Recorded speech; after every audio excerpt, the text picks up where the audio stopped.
E aí pessoal, beleza? Tudo bem? Tudo jóia com vocês? Voltamos aí para mais uma aula nossa aí do nosso curso de História completo para concursos vestibulares e também pré-militar. Exatamente isso, nosso curso ele é de História e ele é completo. Pessoal, vou falar aí do e-mail historiacom@outlook.com, Facebook Istuçar e o celular para mensagem, o 3291650267. Tá tudo bem, pessoal? Então vamos continuar aí com a nossa aula aí e tudo mais. História do Brasil 63, aula pedido. Primeira República, iremos falar hoje sobre Hermes da Fonseca. Exatamente isso, pessoal. Então, pessoal, voltando aí, continuando a nossa aula, iremos falar sobre Hermes da Fonseca. Desde lá de Deodoro e Floriano, entra no poder um outro presidente e, nesse caso, o cara é militar. Pessoal, nós estamos falando aqui da parte política, né? Da caminhada desses presidentes até, falando desses presidentes da Primeira República, como vocês podem observar aqui. Então, iremos falar aqui até 1930, tranquilo? Com a entrada aí de Getúlio Vargas. Após chegar a Revolução de 30, né? Nós vamos voltar falando sobre a Primeira República, mas falando agora da parte financeira, da parte econômica e tudo mais. Tranquilo, pessoal? Das revoltas que aconteceram na Primeira República, tanto revoltas urbanas quanto revoltas rurais. Tranquilo, pessoal? Mas nessas aulas aqui, até chegar à Revolução de 30, nós iremos falar um pouco dessa caminhada desses presidentes. Tranquilo, pessoal? Das políticas adotadas. Já vimos na nossa última aula com Afonso Pena a política que nós falamos do Jardim da Infância. E aqui nós iremos observar uma outra política também, que também pode ser abordado em sua prova. Vocês podem estar observando aqui atrás que o nosso cartaz está balançando. Você deve estar pensando, meu Deus, esse lugar aí é mal assombrado. Ó. Não, efeitos especiais. Eita, não é efeitos especiais da hora, hein? Mentira, não é efeitos especiais, não. É o ventilador que está aqui ligado a todo vapor, soprando seu vento aqui um pouco fresco para mim, tudo bem? Mas não fique tomando sua atenção ao cartaz movimentando, beleza? Mas preste atenção na aula para você acertar a sua prova. Governo de Hermes da Fonseca. Como já falei para vocês, Pinheiro Machado naquele momento estava tendo uma grande supremacia, ganhando espaço dentro do Congresso e, consequentemente, por parte de votantes, porque também estava ganhando apoio de oligarquias. Tranquilo, pessoal? E nesse momento, Pinheiro Machado consegue mandar Hermes da Fonseca como presidente. Então vamos continuar. Como eu já falei para vocês, massa votante e Congresso, você tem o apoio de quê? Das oligarquias. Rui Barbosa, pessoal, ele vai começar a denunciar, começar a fazer reclamações, vai começar a chorar, por quê? Falando que teve fraude naquelas eleições. E no Brasil não existe fraude no sistema eleitoral. Não existe nada disso. Não existe nada disso, tudo bem, pessoal? Não existe a tal da fraude, você não tem a coerção assim, de pessoas para votar em uma determinada pessoa, a chamada compra de votos. Não, isso não existe no Brasil, beleza? Você depois vê aí com essas palavras que eu acabei de dizer. Pessoal, é interessante porque Rui Barbosa fala que teve 2.000 e poucos votos contra 126 de Hermes da Fonseca. Como eu falei para vocês, Pinheiro Machado, pessoal, ele estava imbuído ali dentro do Congresso e, consequentemente, ele tinha grande influência entre os parlamentares e senadores ali. Ele estava a par das comissões de poderes, então isso era fácil nesse caso. E na real, foi lançado os dados que Hermes da Fonseca teve mais de 400.000 votos contra 222.000 aproximadamente de Rui Barbosa. O que você observa nesse caso? Se houve fraude ou não houve, isso não existe no Brasil, beleza? isso vai da sua opinião. Minha opinião é que não existe. Enganei vocês. Mas o que nós temos que entender nesse momento? A influência, a grande influência de Pinheiro Machado. Tranquilo, pessoal? Dentro do Congresso e também dentro aí, no caso aí, com as suas relações com as oligarquias. Então, sai a vitória de Hermes da Fonseca. Nesse caso, como eu já falei, se observa a supremacia de Pinheiro Machado. Após essa eleição de Hermes da Fonseca, pessoal, é que se vê essa força muito grande do senador gaúcho Pinheiro Machado. O que vai acontecer? Rui Barbosa não vai ficar por trás disso, vai continuar fazendo ataques pela imprensa e também dentro do Congresso, como senador. E também parte de alguns militares que não apoiavam as ideias, a política de Hermes da Fonseca, também vão atacar o Hermes da Fonseca e Pinheiro Machado. Pessoal, temos que entender uma coisa aqui. Nesse momento, vai estar se formando uma nova política dentro do Brasil. A tal da política das salvações. Ou seja, o que se queria nesse momento? Era desmantelar as oligarquias e, nesse caso, apoiar o Hermes da Fonseca e, consequentemente, tirar ele do lado de Pinheiro Machado. O que se vê nesse momento? Observa-se que você vê que o exército vai apoiar tanto o seu companheiro de farda, como eu já falei, alguns militares não apoiavam, mas o exército vai apoiar o seu amigo de farda, e até mesmo civis, para dirigir governos que estavam relacionados com as suas ideias. Nesse caso, pessoal, vai surgir um monte de boato que Pinheiro Machado estava metido nessa tal da política da salvação. Só que Pinheiro Machado vai negar. Exemplos dessa política de salvação, pessoal. Nós temos o coronel Dantas Barreto sendo eleito em Pernambuco. Nós temos a oligarquia, que nós vamos falar aqui mais à frente, de Accioli, que estava à frente, era uma família, né? Estava à frente do governo do Ceará por mais de 21 anos, vai ser disposta, né, pelo coronel Franco Barreto.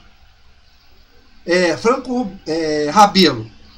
Outro cara também que nós vamos observar, pessoal, é o José Joaquim Seaba, que vai ser no lugar da Bahia. E nós teremos um monte de outros entrando nesse caso da política da salvação. O Sebala aí vai desmontar aí a oligarquia da família de Malta. Tranquilo, pessoal? Que estava no poder há muito tempo também.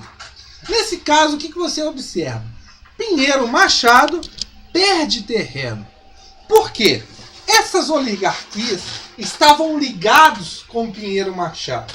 Ao momento que esses pessoal, sejam civis, sejam militares, entram no poder desses governos, tanto no Ceará, na Bahia, no Pernambuco, no Sergipe, você observa que Pinheiro Machado perde terreno.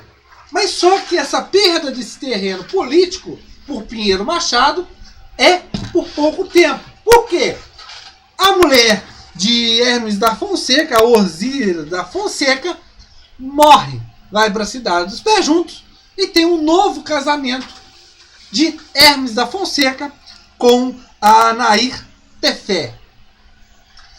Nesse caso, pessoal, nós observamos que Pinheiro Machado começa agora a manipular o próprio Hermes da Fonseca, que estava tentando se separar. O que acontece nesse momento, pessoal? Esse novo casamento de Hermes da Fonseca, você observa que Pinheiro Machado vai começar a manipular, nesse caso, a família e tudo mais, a favor dele e, ao mesmo tempo, para atingir Hermes da Fonseca. É o caso do almirante Tefé, pai de Nair Tefé, esposa, né, a primeira dama do Brasil, que foi eleito senador. Pinheiro Machado elege o pai da primeira-dama como senador. Nesse caso, Pinheiro Machado ganha uma grande aproximação dentro da família e, nesse caso, vai manipular Hermes da Fonseca. Nesse caso, essa manipulação nós observamos através das reações que vão ter dentro de alguns estados, aqui nesse caso, principalmente no Partido do Norte. Você vai observar que vai haver reações entre que as oligarquias que estavam fora do poder, que tinham sido desmanteladas por causa dessa política de salvação, vão começar a voltar ao poder. É o caso, na causa dessas reações, que acontecerá no Ceará contra Franco Rabelo, que entrou nesse caso aí da política da salvação. A família Acioli, como eu já falei para vocês, estava no poder há mais de 21 anos, vai começar a fazer uma luta, e nesse caso, o próprio Hermes da Fonseca vai se considerar neutro, como nós vamos observar mais à frente, calma. Nesse caso, quando a família Acioli começa essa contraofensiva contra o Franco Rabelo, você tem o quê? Floro de Abreu, apoiado pela família Acioli, sendo governador de Juazeiro. Pessoal, o que você observa nesse momento? Você tem dois governos dentro do Ceará. E ainda mais, a família, o Floro de Abreu, vai ter o apoio, nesse caso aí, para destituir Franco Rabelo do padre Cícero. Estavam ligados aí com os milagres e tudo mais, e tinham levado muitos sertanejos a seguir, nesse caso aí, padre Cícero. O que acontece? Franco Rabelo pede apoio ao governo federal, a Hermes da Fonseca. Mas Hermes da Fonseca, como eu já falei para vocês, manipulado por Pinheiro Machado por causa desse casamento, desse novo casamento, você observa o quê? Ele fica na neutralidade. O Hermes da Fonseca nada faz. Ok? Pinheiro Machado está ali por trás dos panos e tudo mais. O que você observa depois desse momento? Com a manipulação de Hermes com Pinheiro Machado, Hermes da Fonseca sai da neutralidade e resolve declarar estado de sítio e depõe Franco Rabelo. Nisso, pessoal, nós observamos essa reação contra essas ideias, Você observa nessas reações a influência de Pinheiro Machado dentro do governo de Hermes da Fonseca. Nós temos também reações em Pernambuco, ok? Mas o que vai acontecer, pessoal? Vai chegar a começar a falar sobre a sucessão de Hermes da Fonseca. Quem que deveria entrar no lugar do presidente?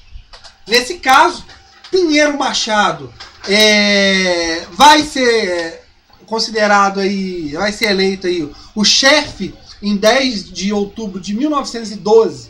Ele vai chegar a ser chefe do chamado Partido Republicano Conservador. E o Partido Republicano Conservador vai lançar até mesmo o nome de Pinheiro Machado como candidato a presidente, pelo apoio aí do Partido Republicano Conservador. Você também tem, nesse caso, que além desse apoio, dessa candidatura, você observa o quê? Você vai observar, pessoal, que Pinheiro Machado, para se candidatar à presidência, além do apoio e tudo mais de alguns estados, no caso, Borges de Medeiros do Rio Grande do Sul, e também o apoio que Hermes da Fonseca vai dar também a essa candidatura, ele tem que ter o apoio dos grandes dois estados, naquele momento, que eram fortes na política. Ou seja, São Paulo e Minas Gerais. Esses dois estados vão ser de suma importância para dar um golpe de morte na candidatura de Pinheiro Machado. São os dois grandes estados fortes naquele momento, economicamente, e também, no tanto aí no caso da massa votante, e vai levar esses dois estados ainda na sua saia, Rio de Janeiro e Bahia.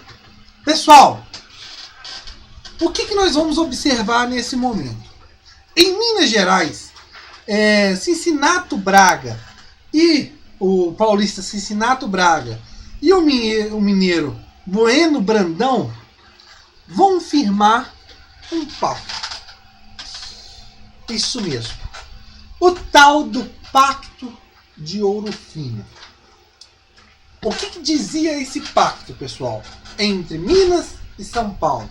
Que era uma orientação para todos os outros estados contra Pinheiro Machado. Para não serem influenciados pelas ideias de Pinheiro Machado. Nesse momento, você observa que Pinheiro Machado, não tendo esse apoio de São Paulo e Minas Gerais, os principais estados nesse caso, o que vai acontecer? Há um golpe de morte, um golpe nessa candidatura de Pinheiro Machado. Sem um apoio, Pinheiro Machado simplesmente não conseguiria vencer as eleições. O que faz Pinheiro Machado? Ele tenta saídas. E ele até mesmo esquece as hostilidades entre ele e Rui Barbosa e tenta lançar o nome de Rui Barbosa. Para quê? Bahia, pessoal, entrou aí no complô aí com São Paulo e Minas Gerais no Pacto de Ouro Fino. Ele tenta nesse momento, lançando a candidatura de Rui Barbosa, tentar dividir esses aliados dentro do Pacto de Ouro Fino. Ou seja, tentando trazer para o seu lado, não como adversário, mas como aliado, a Bahia. Consequentemente, lançando a candidatura de Rui Barbosa. Só que Rui Barbosa não leva a mão e não vai nada. Tranquilo, pessoal? Nesse caso, Pinheiro Machado tenta dilubriar dois paulistas e ex-presidentes, Campos Salles e Rodrigo Alves.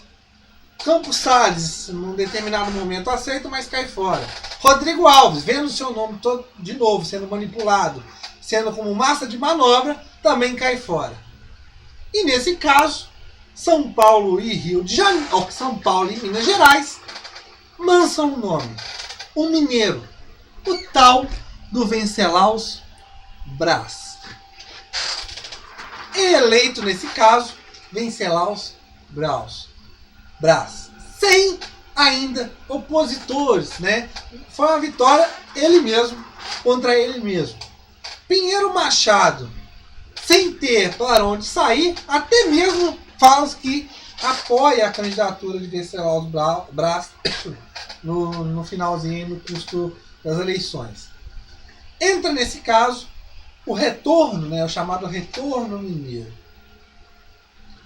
Vencelaus Braz será o presidente a ser discutido na nossa próxima aula aqui no nosso curso de História completo. Beleza, pessoal? Curte aí porque nós estamos chegando, reta final, até a Revolução de 30. Depois disso, iremos fazer um apanhado geral dessa primeira república, falando sobre a parte econômica, a parte financeira, falando sobre mais um pouco sobre o coronelismo e discutindo um pouco mais sobre as revoltas que vão acontecer nessa primeira república, a modernização do Rio de Janeiro e aquelas tudo mais, revolta da vacina, chibata e tudo mais, melhor, não esquece, tudo bem, depois, quando a gente acabar de falar sobre os presidentes do Brasil, dessa chamada Primeira República. Beleza, pessoal? Valeu, um abraço.